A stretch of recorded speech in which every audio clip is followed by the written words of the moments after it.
Welcome back. This is Chapter 8 of my U.S. History 1 series. And in this one, I want to talk about the period really between the end of the American Revolution and the Federalist presidencies of George Washington and John Adams.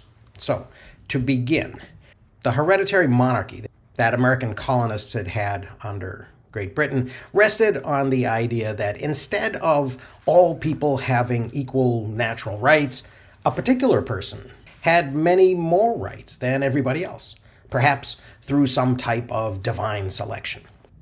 American revolutionaries looked to Europe's past for inspiration when they broke with the British monarchy, and so they adopted a republican form of government.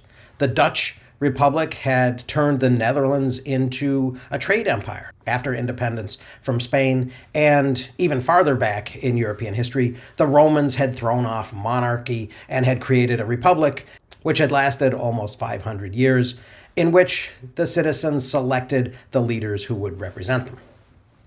The fact that the Roman Republic was ultimately replaced by the Roman Empire worried, but did not dissuade the patriots, who believed that they could prevent the types of changes that had led Rome into imperialism.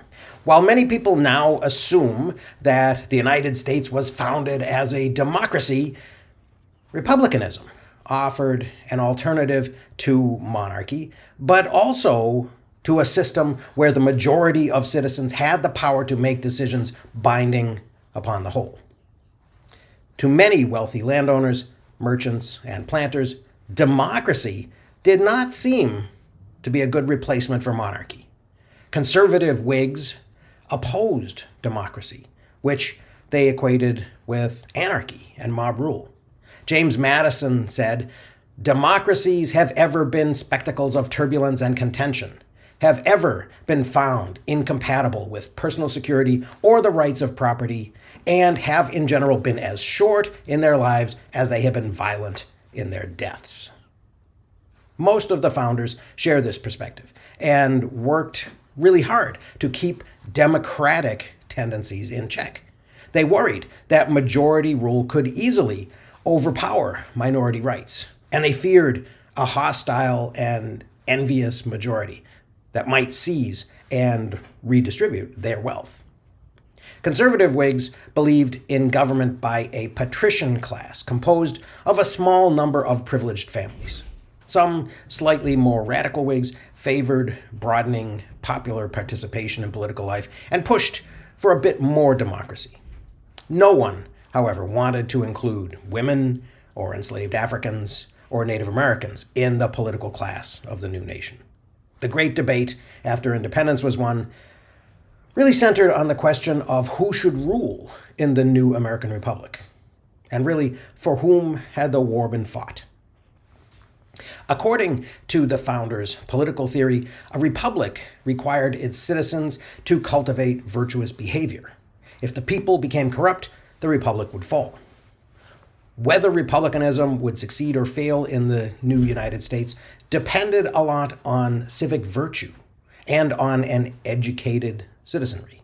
Revolutionary leaders mostly agreed that the ownership of property provided one way to measure an individual's virtue, since they believed that property holders had the greatest stake in society and thus could be trusted to make wise decisions for it.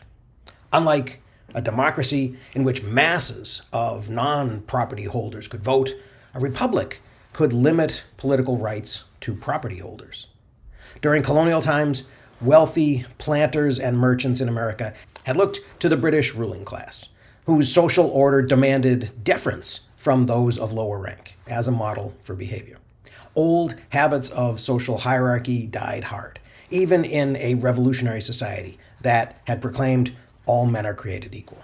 George Washington served as a role model for the new republic, embodying this public virtue prized in the new social philosophy of republicanism. He did not seek to become the new king of America, but had retired as commander-in-chief of the Continental Army and had returned to his Virginia estate at Mount Vernon immediately after the end of hostilities after Yorktown to resume his life among the planter elite. Washington modeled his behavior on the Roman aristocrat Lucius Quinctius Cincinnatus, who had also retired from public service in the Roman Republic after serving briefly as dictator and then had returned to his estate. Like Cincinnatus, Washington was not giving up that much by retiring. He was one of the wealthiest men in America, and his plantation, Mount Vernon, covered 50,000 acres of Virginia's best farmland. The aristocratic element of republicanism and the belief that the true custodians of public virtue were those who had a stake in society was expressed by the Society of the Cincinnati, composed of military officers, of which Washington was the first president general. Founded in 1783, the society admitted only officers of the Continental Army and some of the French forces, not private soldiers, militia members, or Minutemen. And following the rule of primogeniture, the eldest sons of members inherited their father's memberships. The Cincinnati still exists, and it retains the motto Omnia relinquit servare republicum. He relinquished everything to save the Republic.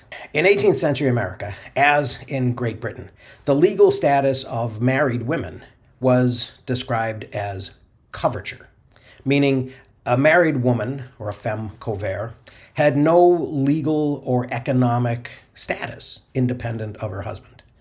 She could not conduct business. She could not buy or sell property. Her husband controlled any property that she brought into the marriage, although in some places he could not sell that property without her consent. Married women's status as femme covert did not change as a result of the American Revolution, and wives remained economically dependent on their husbands.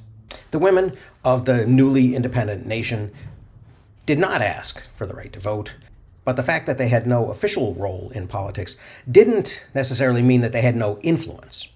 And some wives of elite Republican statesmen began to agitate for more equality under the law, and for the same types of educational opportunities that men enjoyed. And some women may have hoped to overcome coverture eventually. Abigail Adams wrote to her husband, John Adams, in 1776, while he was at the Continental Congress, "In the new code of laws, which I suppose it will be necessary for you to make, I desire you would remember the ladies and be more generous and favorable to them than your ancestor. Do not put such unlimited power in the husbands. Remember, all men would be tyrants if they could." The culture that Americans had inherited from the British believed that the home was a separate domestic sphere that was assigned to women, who were expected to practice Republican virtues, especially frugality and simplicity. Republican motherhood also meant that women, more than men, were responsible for raising good children and instilling in them all the virtue that was needed to ensure the survival of the Republic. Benjamin Rush, a Whig educator and physician from Philadelphia, strongly advocated for the education of girls and young women as part of this larger effort to ensure that Republican virtue and Republican motherhood would endure and continue. By the time of the American Revolution, slavery had been firmly in place in America for well over a century and a half. The Revolution reinforced assumptions about race among white Americans who viewed the new nation as a white republic.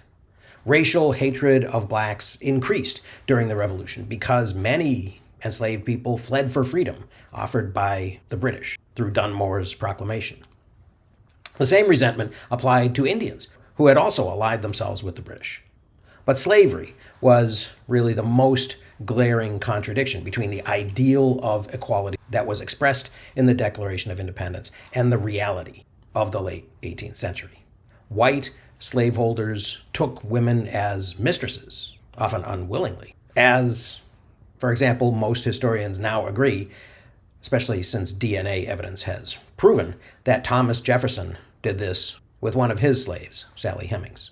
They had several children, and apparently those were the only enslaved people that Jefferson ever freed.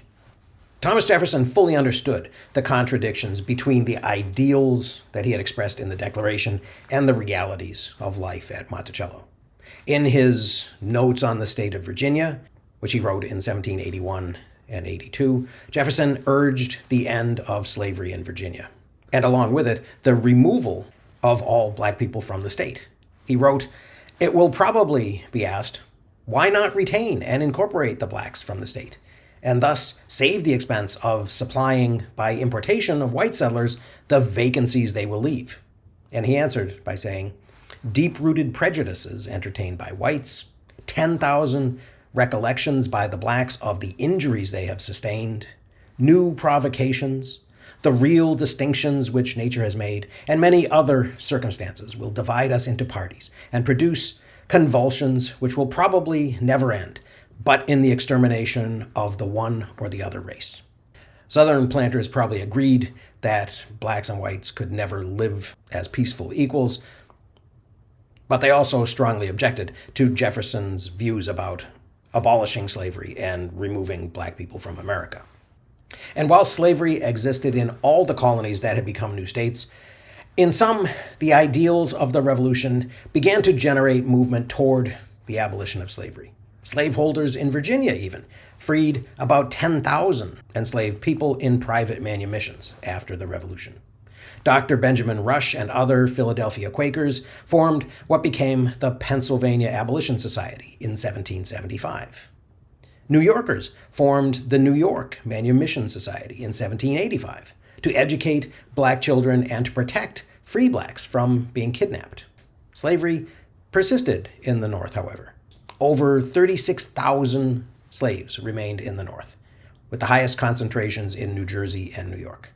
The North only gradually phased out slavery, with the last slaves being emancipated in New York in the late 1820s. The 1783 Treaty of Paris did not address Indians at all. All the lands held by the British east of the Mississippi and south of the Great Lakes, except Florida, were handed over to the new American Republic.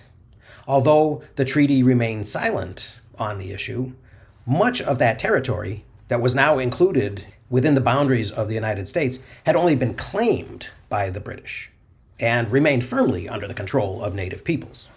Earlier in the 18th century, a middle ground had existed between powerful native groups in the West and the British and French imperial zones, where the various groups would interact with and accommodate each other.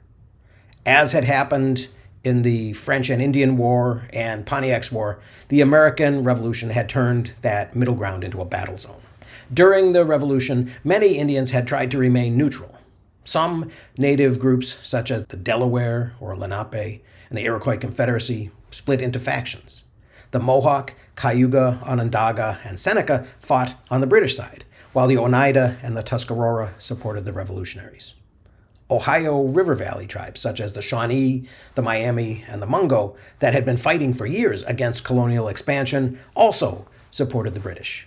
Some native peoples who had previously allied with the French hoped that the conflict between the colonies and Great Britain might lead to French intervention and to the return of French rule.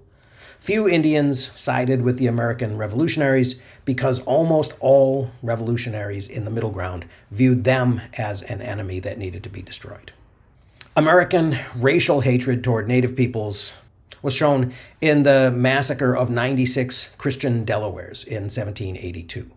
Most of the victims were women and children. After the war, the victorious Americans turned a deaf ear to Indian claims to their ancestral lands and aggressively asserted control over western New York and western Pennsylvania. In response, the Mohawk leader Joseph Brant formed the Western Confederacy, an alliance of native peoples who pledged to resist American expansion into their territory, which Americans had begun calling the Northwest.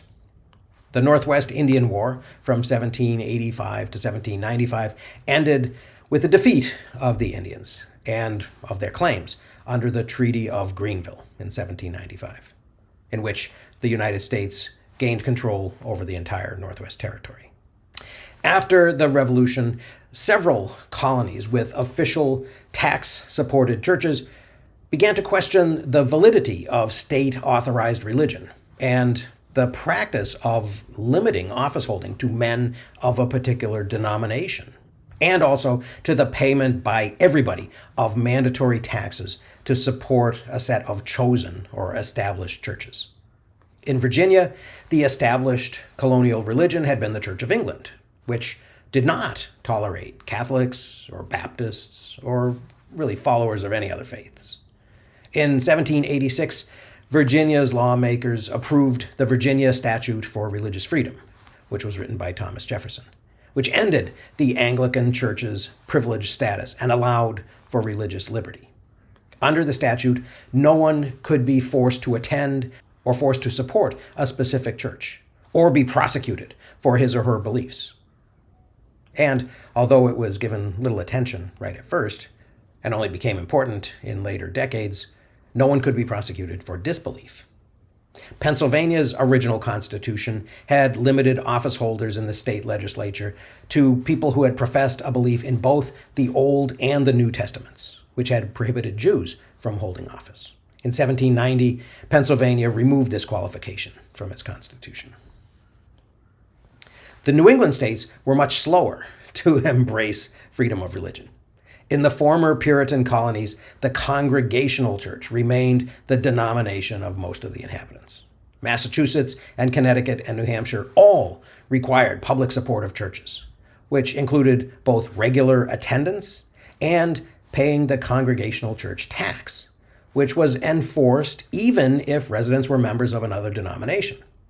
The Massachusetts Constitution blended the goals of republicanism and promoting Protestant Christianity, explaining, as the happiness of a people and the good order and preservation of civil government essentially depend upon piety, religion, and morality, and these cannot be generally diffused through a community but by the institution of the public worship of God and public instructions in piety, religion, and morality. And although Connecticut and New Hampshire eliminated their legal requirements in 1818 and 1819, and Rhode Island had never had an established church, Massachusetts did not disestablish the Congregational Church and make attendance and support voluntary rather than required until January 1st, 1834. That's a long time. In 1776, the Whig leader John Adams had urged the 13 rebellious colonies to begin writing their own constitutions. Enlightenment political thought, such as the ideas of the French philosopher Montesquieu, who had advocated the separation of powers in government, guided a lot of Adams's thinking. Responding to a request for advice on proper government from North Carolina, Adams wrote Thoughts on Government, which influenced many state legislatures. Adams did not advocate democracy. Instead, he wrote, "There is no good government but what is Republican." Fearing the potential for tyranny with only one interest group in power, he suggested checks and balances, 3 separate branches of government, executive, legislative, and judicial, which would maintain a balance of power. He also suggested that each state would remain sovereign as its own republic. The state constitutions of the new United States illustrate different approaches to how much popular participation would be allowed to exist in the 13 new republics.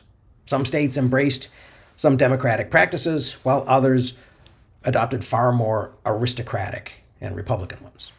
The 1776 Pennsylvania Constitution and the 1784 New Hampshire Constitution both leaned toward democracy. In Pennsylvania, the property requirement for voting was completely eliminated. The 1784 New Hampshire Constitution allowed every small town and village to send representatives to the lower house of the state government. But conservative Whig John Adams reacted with horror to the Pennsylvania Constitution, declaring that it was so democratical that it must produce confusion and every evil work. Pennsylvania's constitution had also eliminated the executive branch. There was no governor, and the upper house. Instead, Pennsylvania had a one-house unicameral legislature. At the other extreme, Maryland's and South Carolina's constitutions tried to limit the power of Democratic majorities. Maryland's, also written in 1776, restricted office holding to wealthy planters. A man had to own at least 5,000 pounds worth of personal property to be governor of Maryland, and 1,000 pounds to be a state senator.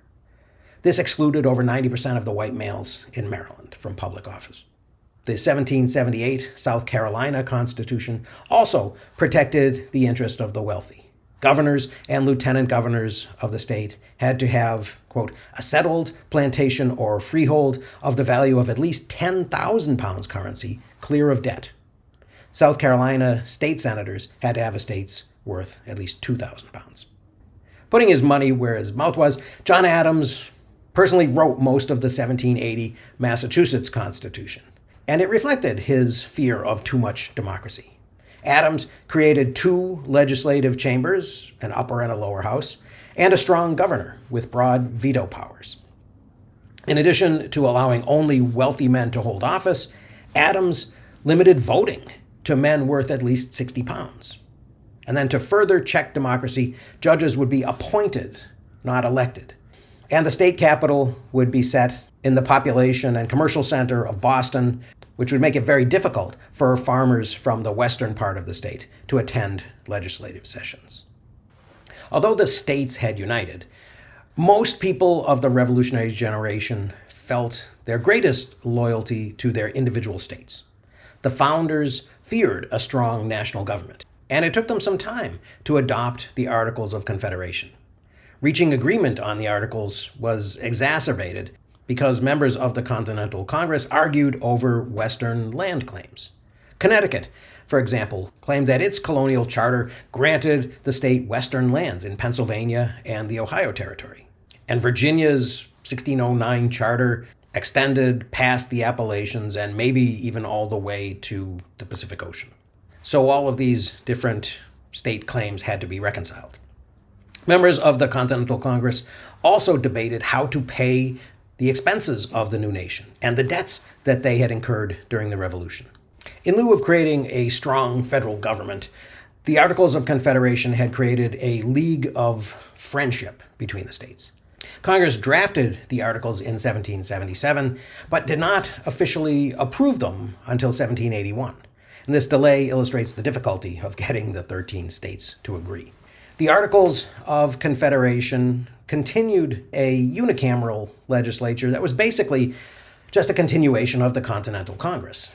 The people had not voted for the original delegates, so state legislatures would continue to decide who would represent each state.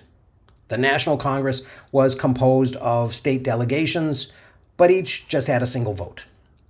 There was no president or executive officer of any kind, and there was no national judiciary or Supreme Court. Passing a law under the Articles of Confederation required agreement of 9 states, and amending the Articles themselves required unanimous consent of all the states. And acts passed by the Congress were non-binding. Each state had the option to enforce them or not.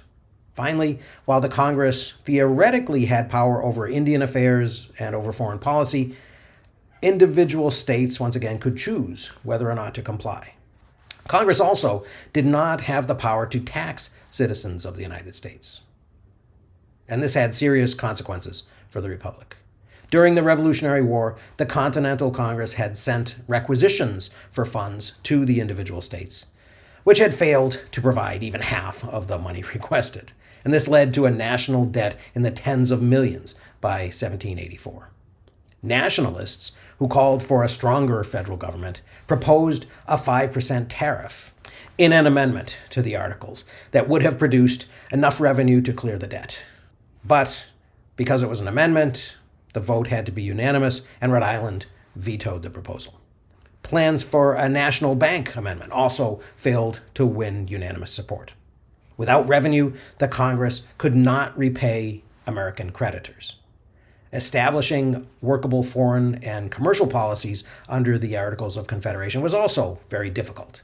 Each state could decide for itself whether to comply with treaties between the Congress and foreign countries. Both Great Britain and Spain understood the weaknesses of the Confederation Congress and refused to make any commercial agreements with the United States, saying they doubted that any agreements would be enforced. And with no restrictions, British goods flooded U.S. markets in the 1780s, in a repetition of the economic imbalance that had existed before the Revolutionary War. The only way the Confederation Congress could raise money was by selling public land. And it did manage to pass a series of land ordinances that established rules for the settlement of Western lands that were in the public domain because they had been acquired in the Treaty of Paris at the end of the war, as well as a plan for admitting new states into the Republic.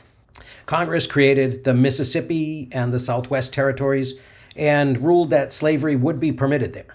And then the Ordinance of 1784 and the first of the Northwest Ordinances, written by Thomas Jefferson, directed how new states would be formed in the Northwest Territory, a huge area north of the Ohio River and south of the Great Lakes.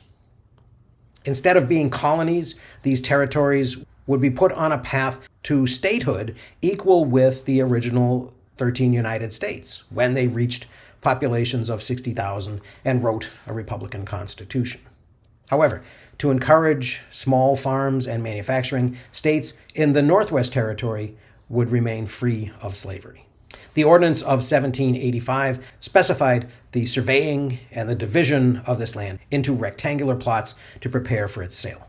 Surveyors would create 6-mile by 6-mile square townships that would be subdivided into 36 one-square-mile plots of 640 acres each. The price of an acre of land was set to a minimum of $1, and the land would be sold section by section at public auctions under the direction of the Confederation. The Ordinance of 1787 officially turned the land into an unincorporated territory called the Northwest Territory and prohibited slavery north of the Ohio River. Townships of 36 square miles each had a section of land set aside for schools, because half of the population of the new nation was under the age of 16. Although at first the land was sold by the government in full sections, smaller parcels could then be made by land speculators to accommodate people with less money. A 640-acre section could be divided into quarter sections of 160 acres each, or half-quarter sections of 80 acres, which was generally considered to be the smallest size for a viable farm. The geometric grid pattern established by the ordnance surveys can still be seen today, and much of the Midwest, when viewed from an airplane, is organized in this orderly grid system. Congress would appoint a governor for the territories, and when the population of the territory reached 5,000 free adult settlers, those citizens could create their own legislature and begin the process of moving towards statehood. When the population reached 60,000 and they wrote a constitution, the territory could become a state. But despite the Confederation Congress's victory in creating an orderly process for organizing new states and territories, land sales failed to produce enough revenue to solve the economic problems facing the new country in the 1780s. Each state had issued large amounts of paper money, and in the aftermath of the Revolution, inflation of state scrip and of the continental dollar made the currency with which the militias had been paid virtually worthless. America also lacked specie, gold and silver, to conduct routine business. Demobilized soldiers searched desperately for work. This economic crisis came to a head in 1786 and 1787 in western Massachusetts, where farmers faced high state taxes and debts that were impossible to pay with the worthless state and continental paper money. For several years after the war's end, these indebted citizens had petitioned the state legislature in Boston for aid. Many were veterans of the Revolution who had returned to idle farms and hungry families after the fighting had ended, and now faced losing their homes. Their petitions to the Massachusetts legislature highlighted economic and political questions. How could people pay their debts and state taxes when paper money was unusable? Why did John Adams's 1780 Massachusetts Constitution seem to cater to the interests of the wealthy by requiring the farmers to pay in hard money rather than paper or farm produce? Who was going to buy out their foreclosed farms? To indebted farmers, the situation in the 1780s seemed hauntingly familiar. Revolutionaries had defeated the British, but a new form of seemingly corrupt and self-serving faraway government had replaced the overseas tyranny. In 1786, when the state legislatures again ignored the petitioners' requests, Western Massachusetts citizens armed themselves and closed courthouses to prevent foreclosures on farms in debt. The farmers demanded that the 1780 Constitution be revised to address the needs of citizens beyond the wealthy elites who qualified to vote and to serve in the legislature. Many of these men, who called themselves regulators, were veterans of the War of Independence, including Captain Daniel Shays from the hill town of Pelham. Although Shays was only one of many former officers of the Continental Army who took part in the revolt, authorities in Boston singled him out as a ringleader, and the uprising became known as Shays's Rebellion. The Massachusetts legislature responded to the closing of courthouses in Northampton and Great Barrington and Springfield by empowering local officials to use deadly force against them without fear of prosecution.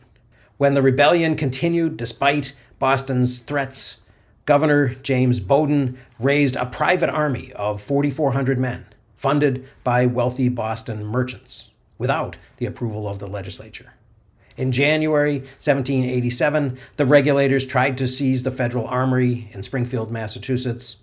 Bowdoin's army met them and defeated them there, although the rebellion continued into February. Shays's rebellion resulted in only 18 deaths, but the uprising had lasting effects. To men of property and to alarmed conservative Whigs, Shays's rebellion suggested that the Republic was falling into anarchy and chaos. The other 12 states faced similar economic and political difficulties, and conservatives feared that on a national level, an unwelcome democratic impulse was infecting the population. Letters from military friends complaining of Shays' rebellion reached George Washington and convinced him to come out of retirement and lead a convention called by Alexander Hamilton in Philadelphia to amend the Articles of Confederation to provide greater stability for the United States. The stated purpose of the Philadelphia Convention in 1787 was to amend the Articles of Confederation. Very quickly, however, the attendees decided to create an entirely new framework for a national government. The 55 delegates met in Philadelphia in secret. Historians know of the proceedings only because James Madison kept very careful notes that he refused to release for over 50 years after the convention. The delegates understood that what they were doing would be very controversial. Rhode Island completely refused to send any delegates, and New Hampshire's delegates arrived late. 2 delegates from New York, Robert Yates and John Lansing, left the convention when it became clear that the articles were being put aside and a new plan for national government was being drafted. They did not believe that the delegates had the authority to abandon the Articles of Confederation. One issue that the delegates in Philadelphia addressed was the way in which representatives to a new national government would be chosen. Would citizens be allowed to elect representatives, or would national representatives be chosen by state legislatures? And how much representation was appropriate for each state? James Madison wrote a proposal known as the Virginia Plan, which called for a strong national government that could overturn state laws. Madison's plan featured a bicameral legislature with an upper and lower house, and the number of representatives in both of the houses would be based on population. This, of course, would allow Virginia, the most populous state, to dominate national political power and to ensure its interests, including slavery, would be safe. William Paterson objected and introduced a New Jersey plan to counter Madison's, proposing that all states have equal votes in a unicameral national legislature.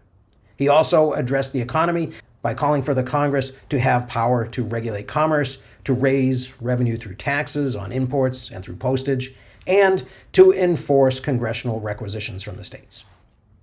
Roger Sherman and Oliver Ellsworth from Connecticut offered what became known as the Great Compromise, with a different bicameral legislature in which the upper house, the Senate, would have equal representation, with each state represented by 2 senators, and the lower house, the House of Representatives, having proportional representation. The question of slavery was also a major issue at the Constitutional Convention, because Southern slaveholders wanted slaves to be counted along with the whites, who were termed free inhabitants, when determining the state's population. This would increase the number of representatives allocated to each of those states in the House of Representatives. Some Northerners, such as New York's Gouverneur Morris, hated slavery and did not even want the term included in the new plan of government. That's why the 3 times that enslaved people are mentioned, they're mentioned euphemistically and not called slaves.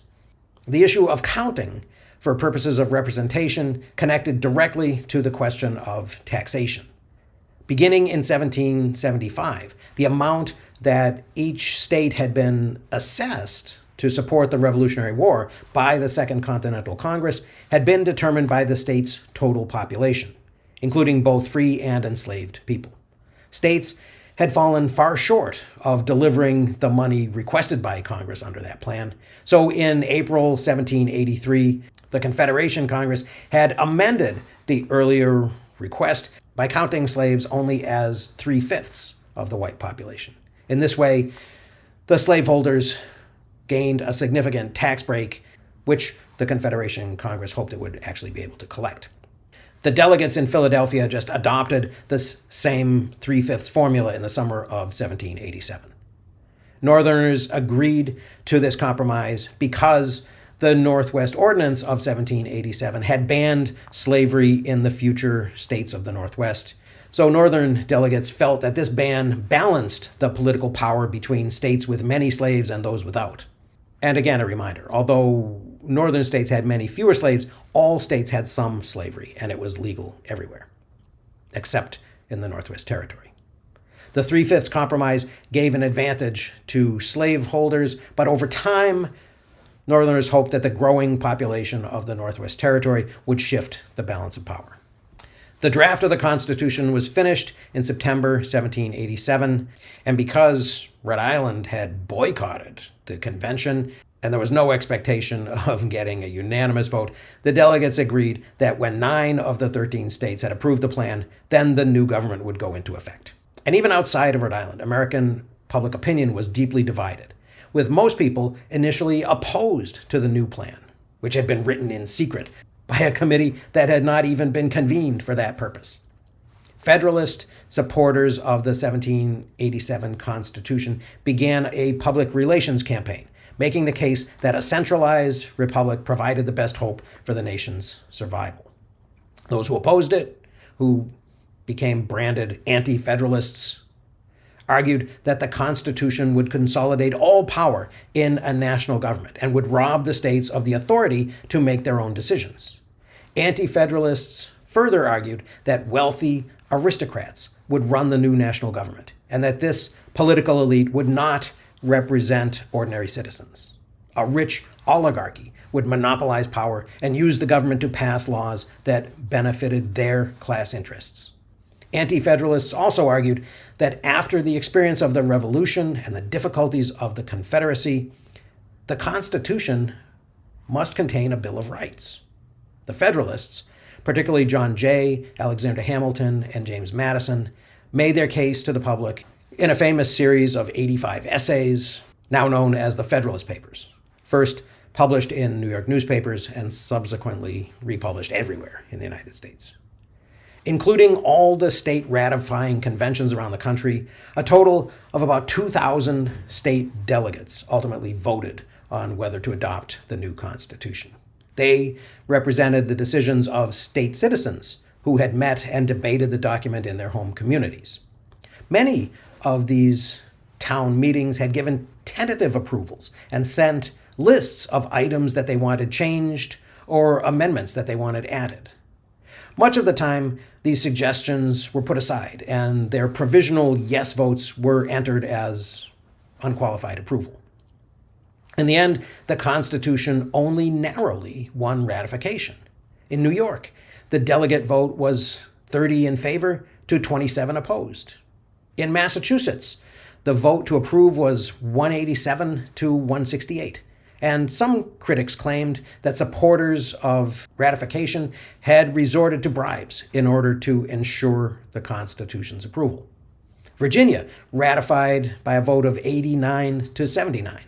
And Rhode Island, which had originally rejected the whole project, finally approved it by a vote of 34 to 32. Opposition to the Constitution reflected the fears that a strong national government, like the British monarchy, created too much centralized power and deprived citizens in the various states of the ability to make their own decisions.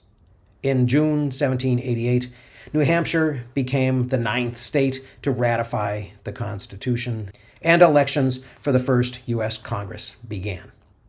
In a reflection of his personification of Republican virtue, George Washington was unanimously voted the first president in April 1789, and John Adams served as his vice president. The pairing of a leader from Virginia with one from Massachusetts expressing national unity. Nonetheless, political divisions quickly became apparent. Although they believed that they were above partisan considerations, Washington and Adams represented the Federalist position in the just-ended fight over ratification, creating resentment among a large segment of people who had resisted the new government's assertions of federal power. Though the revolution had overthrown British aristocratic rule in the United States, Federalists retained very British notions of social hierarchy. For Federalists, political participation was based on property, which barred many citizens from holding office or even from voting. Federalists did not really believe the revolution had changed the traditional social divisions between rich and poor, men and women, or between whites and other races. They did believe in clear distinctions in rank, ability, and intelligence. To these supporters of the Constitution, the idea that all people were created equal was ludicrous. Women, blacks, and Indians had to know their places as secondary to white male citizens. Attempts to impose equality would destroy the Republic. They basically thought that the United States had not been created to be a democracy. And the writers and advocates of the Constitution became a majority among the members of the new national government, and many were appointed to the new executive posts that the first Congress created. Washington appointed Alexander Hamilton, a leading Federalist, as Secretary of the Treasury. In July 1789, Congress passed the Judiciary Act, creating a Supreme Court of initially 6 justices. Congress then passed its first major piece of economic legislation by taxing imports in the 1789 Tariff Act. Congress also placed a 50-cent per ton duty on materials transported by foreign ships coming into American ports, a move designed to give the commercial advantage to American shipping. Almost half of all Americans had opposed the 1787 Constitution because it seemed to be a dangerous concentration of centralized power that threatened their rights and liberties as ordinary citizens. These opponents had united in demanding protections for individual rights, and several states had made the passing of a Bill of Rights a condition for their acceptance of the Constitution. Rhode Island and North Carolina had rejected the Constitution because it did not already have a specific Bill of Rights, and then had approved it on the promise that one would be written. So Federalists followed through on this promise when Virginia Representative James Madison introduced and Congress approved the Constitution's first 10 amendments, which we now know as the Bill of Rights. Adopted in 1791, the amendments affirmed many of the personal rights that Americans believed they had fought for in the Revolution and that many of the state constitutions had already guaranteed.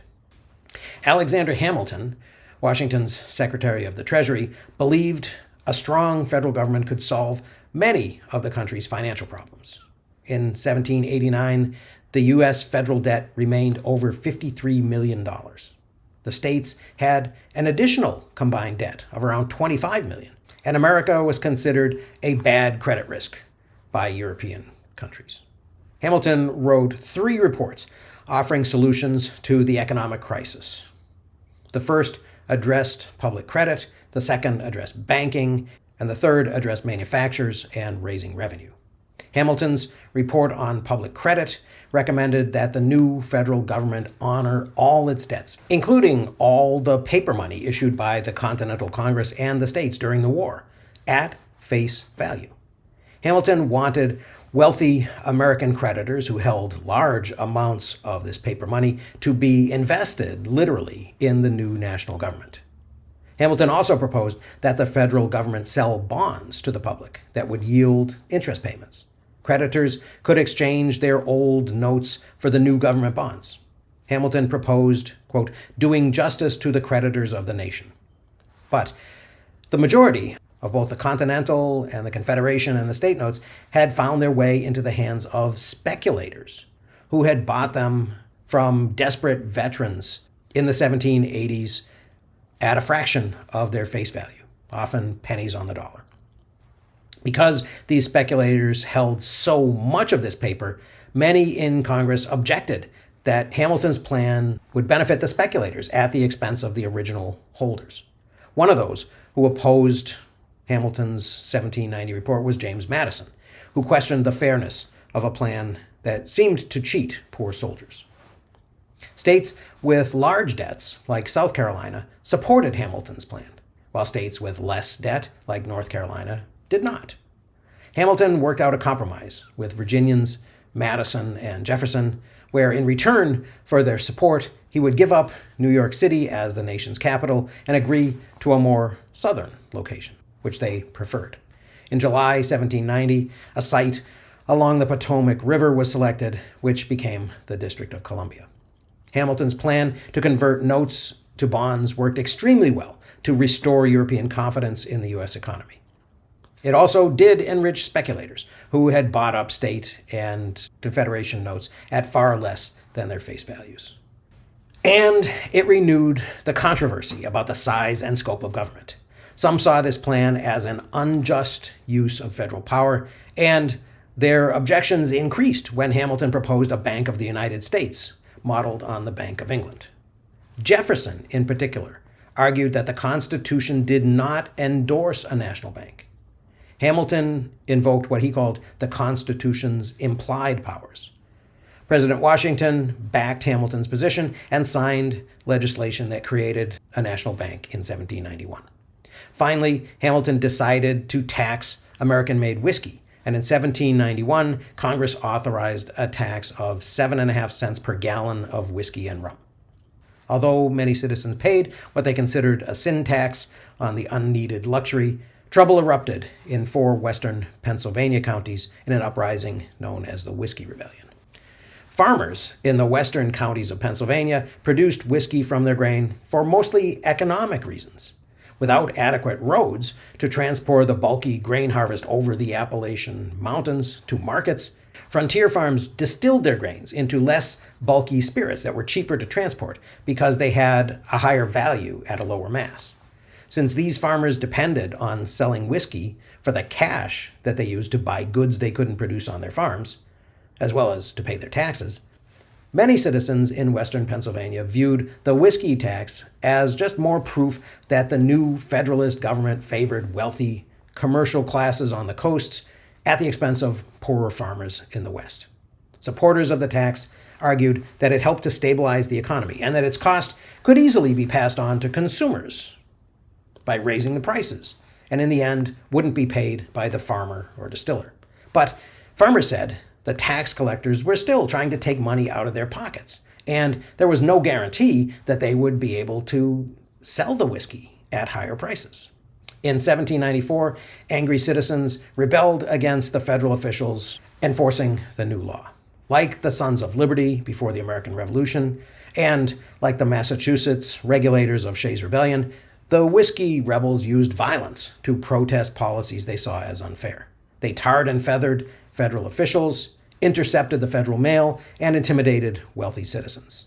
The extent of their anger was represented most extremely by talk of forming an independent Western Commonwealth. And they even began negotiations with British and Spanish representatives, hoping to secure their support for independence from the United States.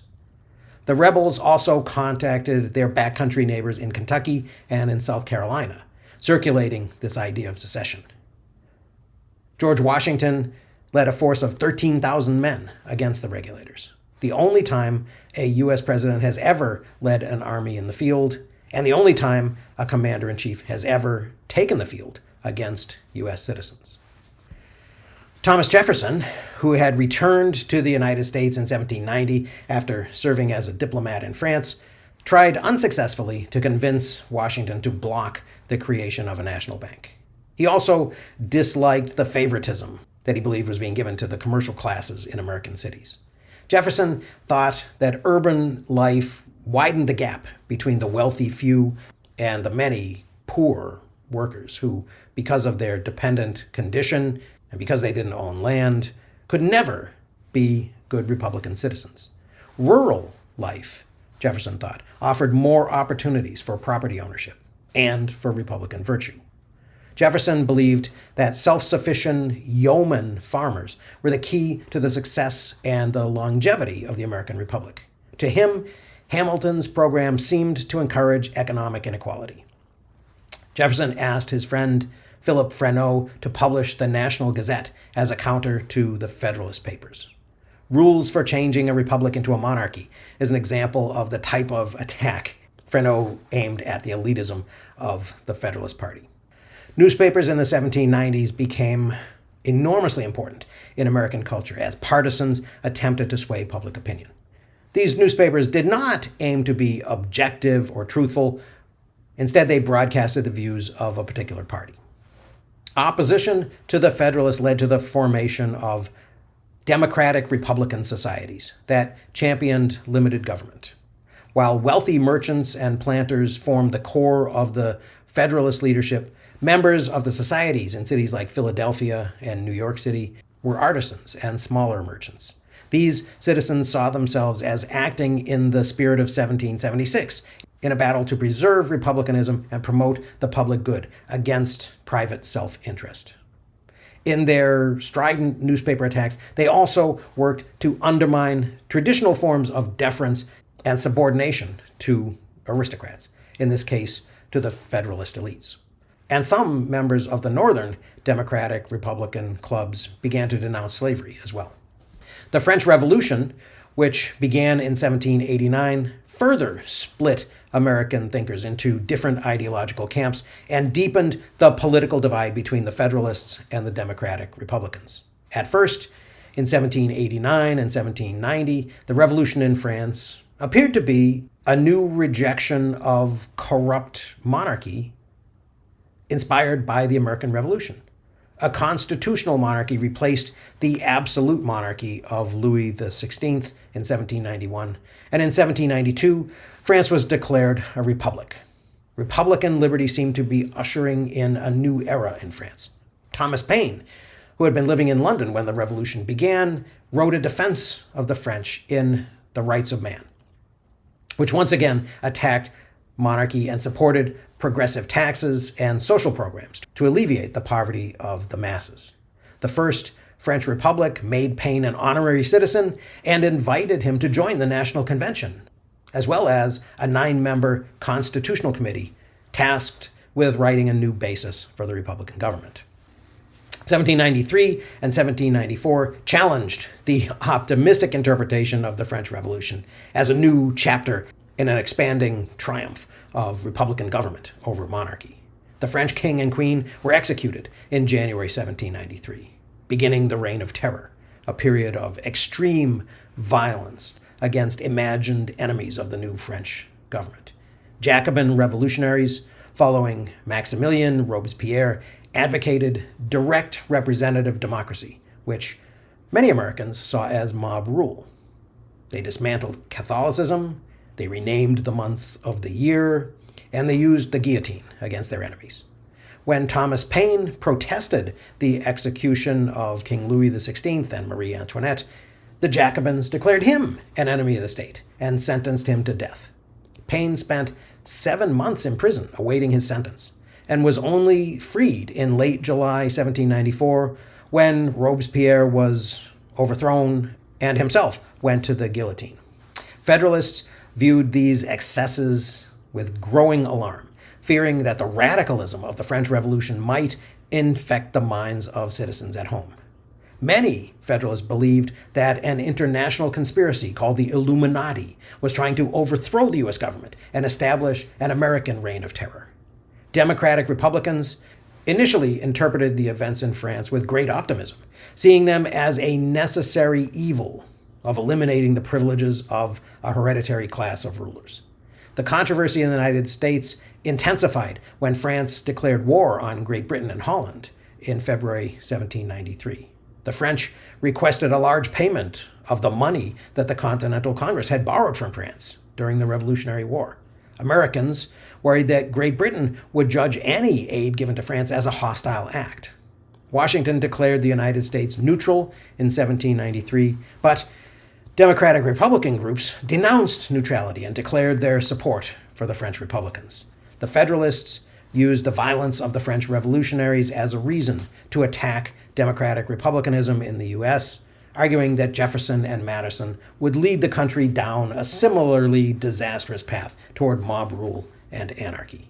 John Adams pushed Alien and Sedition Acts through Congress to crack down on dissent, and several American politicians were convicted and jailed for criticizing the government. And unlike the American Revolution, which had strengthened the institution of slavery and the powers of American slaveholders, the French Revolution inspired slave rebellions in the Caribbean, including a 1791 slave uprising in the French colony of Saint-Domingue, the western part of the island of Hispaniola, which the French had occupied since the end of the 17th century. Thousands of slaves overthrew plantation owners and took control of a large section of the island, burning plantations and killing the white planters who had worked tens of thousands of enslaved Africans to deaths over the years. When Jacobins, led by Robespierre, abolished slavery throughout the French Empire, both Spain and England attacked Saint-Domingue, hoping to add the colony to their own empires and reinstitute slave-based sugar production. Toussaint Louverture, a former slave, led a successful 5-year fight against Spain and England to free their new nation, Haiti, of slavery and of further European colonialism. Events in Haiti complicated partisanship in the United States. White refugee planters from Haiti and from other French Caribbean islands, along with slaves and free people of color, flooded into the United States and Spanish Florida and French Louisiana. The presence of these French migrants raised fears, especially among the Federalists, that they would bring French radicalism to the U.S. In addition, the idea that the French Revolution could inspire a successful slave uprising just off the coast from America frightened Southern white slaveholders. And then the Haitian Revolution was endangered when Napoleon Bonaparte declared himself Emperor of the French and sent troops to retake the island and reinstitute slavery. Louverture was captured and ultimately died in a French prison, but his lieutenant, Jean-Jacques Dessalines, carried on and defeated a French army that outnumbered the Haitians 2-1. The Republic of Haiti was declared on January 1st, 1804. Unfortunately, due to Southern resistance, the United States would not recognize Haiti until 1862, when there were no longer any Southerners in the government to object. So obviously, we will continue to deal with this issue of slavery throughout the rest of this semester. But that's all I have for you for now. So I hope you found that a little bit interesting. Thanks very much for watching. I will see you again soon.